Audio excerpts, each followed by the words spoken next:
আপনারা এই মুহূর্তে দেখছেন খাস খবর বাংলা ওয়ান। আমরা রয়েছি রঘুনাথপুর মিউনিসিপ্যালিটি। কারণ গরম আসছে, গরম এলেই কিন্তু মানুষের একটাই কথাই জলের হাহাকার। এই জল নিয়ে কিন্তু সমস্যা। এই কিছু দিন পরে আবার আন্দোলন হবে, এই জল পাচ্ছি না, এই পাচ্ছি না। এই বিষয়ে আমরা আগে থেকে প্রথমেই আপনাদের বলার আগেই আমরা জলের নিয়ে কথা বলবো। যিনি পৌরসভায় 3 নম্বর ওয়ার্ডের কাউন্সিলর, ওনাকে পেয়েছি, উনি জলের দায়িত্বে আছেন। উনি কি বলছেন জলের অভাবের নিয়ে? দাদা, এই গরমকাল, নমস্কার আপনাকে আমাদের থেকে।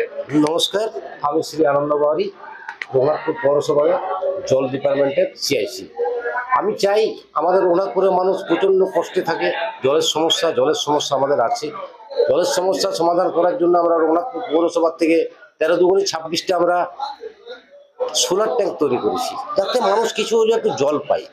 তাছাড়াও আমাদের যে জল এখন চলছে, সেই জলটা আমাদেরকে প্রতিনিয়ত লোড করার পরে একটা ডিপার্টমেন্ট থেকে যায়, পিএইচডি আমাদেরকে জল দিচ্ছিল না।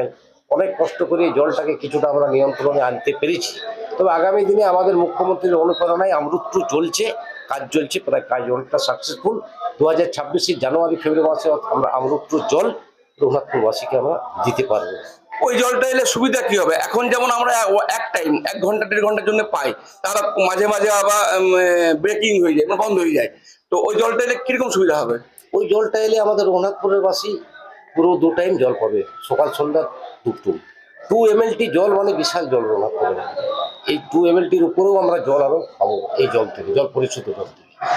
এমন এমন ওয়ার্ড আছে বা এমন এমন জায়গা আছে যে জল অ্যাভেলেবেল, মানে এত জলটা অপচয় হয়, অনেকে এক্সট্রা ভাবে গাড়ি ধোয়া, ঘর ধোয়া বা বিভিন্ন কাজে লাগায়। সেই বিষয়ে কি ভাবছেন? সেই বিষয়ে আমরা চেষ্টা করছি, পৌরসভা থেকে আমাদের পৌর প্রধানকে আমরা জানিয়েছি যাতে এই জল অপচয় না হয়। তার জন্য আমরা ইলেকট্রিকের মতন আমরা মিটার বসানোর চেষ্টা আমরা করছি, প্রচেষ্টা চলছে। একটা জিনিস জানি আমরা, রঘুনাথপুর শহরের সবাই জানে এবং আশেপাশে গ্রামের লোকও জানে, মনে হয় জানে, জামসোল। জামসোল একটা এমন জায়গা যেখানে আপনি 24 ঘন্টা মানে শয়ে শয়ে মানুষ পাবেন। কারণ রাত 12টা 1টা অব্দি দেখেছি জামসোলই ভরসা, একমাত্র জলের ভরসা রঘুনাথপুর পৌরসভা। এমনটা কিন্তু দেখা গেছে, শুধু আমি নয়, আশা করছি আপনিও স্বীকার করবেন। হ্যাঁ, আমি জানি এই জামসলের ব্যাপারেও আমরা একটা উদ্যোগ নিয়েছি, যাতে এই জামসল থেকে মানুষ আমাদের 13টা ওয়ার্ড না, এবং এখান থেকে পঞ্চায়েতের মানুষও জল নিয়ে যায়। জামসলের প্রজেক্টটা হচ্ছে ডাইরেক্ট আমাদের আদ্রা পয়েন্টের প্রজেক্ট।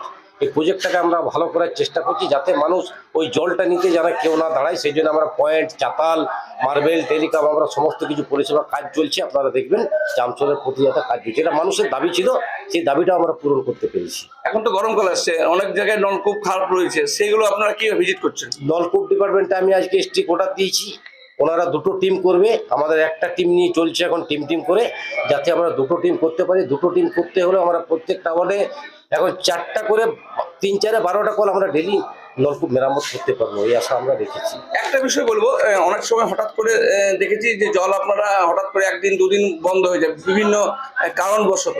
সেটা অ্যাডভান্স মাইকিং করা বা পৌরসভাকে, এলাকাকে জানানো হয় না কেন? সেটা আমরা বিওসিতে আমরা আলোচনা করেছি যে মানুষ যদি জল একদিন আগে না পেলে মানুষ জলটা স্টক করে ধরে রাখবে। সেই জন্য আমরা আগে চাইবো যে জল যেদিন আমাদের কোনো পাইপ খারাপ হবে বা কোনো আমাদের কাছে ইনফরমেশন থাকবে, তার আগের দিনে আমরা নিশ্চয়ই অ্যানাউন্সমেন্ট রঘুনাথপুরের বুকে আমরা করে দেবো। তো শেষ মুহূর্তে আমরা আছি, এই জলের সমস্যা নিয়ে কি বলবেন এলাকাবাসীকে? আগামী দিনে আমরা এলাকাবাসীকে ছাড়াও রঘুনাথপুরের পৌরবাসীকে বলবো, আগামী দিনে মানুষ এই জল পরিশুদ্ধ পানীয় খুব ভালোভাবেই পাবে। সেই প্রজেক্ট নিয়ে আমরা এগিয়ে চলেছি। আপনাকে অসংখ্য অসংখ্য ধন্যবাদ। নমস্কার, আমার নাম শ্রী আনন্দ বাউরি, 3 নম্বর ওয়ার্ডের কাউন্সিলর। তো এতক্ষণ শুনছিলেন, আমরা কাউন্সিলরকে পেয়েছিলাম, বিভিন্ন জলের সমস্যা নিয়ে কথা বললাম। জামসোলকে মডিফাই করছে যাতে একসঙ্গে 8-9 জন জল নিতে পারে, সেই বিষয়ে একটা ওনারা চিন্তা ভাবনা করছেন। সেটাকে মনে হয় চাতান বা কিছু বানানো হবে, এবং বিভিন্ন নলকূপ যে খারাপ আছে সেগুলো নিয়ে উনি অর্ডার দিয়ে দিয়েছেন অলরেডি। আর এবার থেকে যদি জল বন্ধ হয় আগের থেকে মাইকিং করা হবে, এমনটাই কিন্তু বললেন।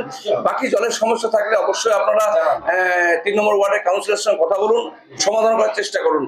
বিষয়টা রয়েছে আন্দোলন, আমরা জানি পুরুলিয়া জেলা মানেই জলের অভাব একটা দেখা যায়, কিন্তু উনি যেটা বললেন যে 26-এর পর আশা করছি আর জলের অভাব হবে না। দেখা যাক, আমরা 26-এর নজরে রইল কিভাবে আমরা জলের প্রকল্প, আমরা কিভাবে ঘরে ঘরে জল পাই। তো ভালো থাকুন, সুস্থ থাকুন, জল অপচয় করবেন না, জল টিকিয়ে রাখা আমাদের সবারই দায়িত্ব। কারণ আমরা দেখেছি অনেক জায়গায় ঘন্টার ঘন্টার জল পড়ে যাচ্ছে, কিন্তু কেউ আমরা সেই বাধা দিবার বা বন্ধ করার আমরা টেন্ডেন্সি থাকে না। অবশ্য সবাইকে বলবেন, সবাই সহযোগিতা করুন, সবাই সহযোগিতায় কিন্তু আমাদের জলের অভাব মিটবে। ধন্যবাদ। চশমা কোথায় নেবেন ভাবছেন? চলে আসুন ম্যাক্স অপটিক্যালে। এখানে 10 মিনিটের মধ্যেই সমস্ত ধরনের চশমা ডেলিভারি দেওয়া হয়। এছাড়াও ম্যাক্স অপটিক্যালে প্রতিদিন নামি দামি ডাক্তারবাবুরা বসছেন। সকাল 7টা থেকে রাত্রি 9টা পর্যন্ত ম্যাক্স অপটিক্যাল খোলা পাওয়া যায়। তাই এখান থেকে দ্রুত পরিষেবা পেতে আজই যোগাযোগ করুন ম্যাক্স অপটিক্যালে। ঠিকানা রঘুনাথপুর PWD অফিস সন্নিকট, পুরুলিয়া। যোগাযোগ নম্বর 6295488754 অথবা আমাদের আরও একটি নম্বর 7602440403।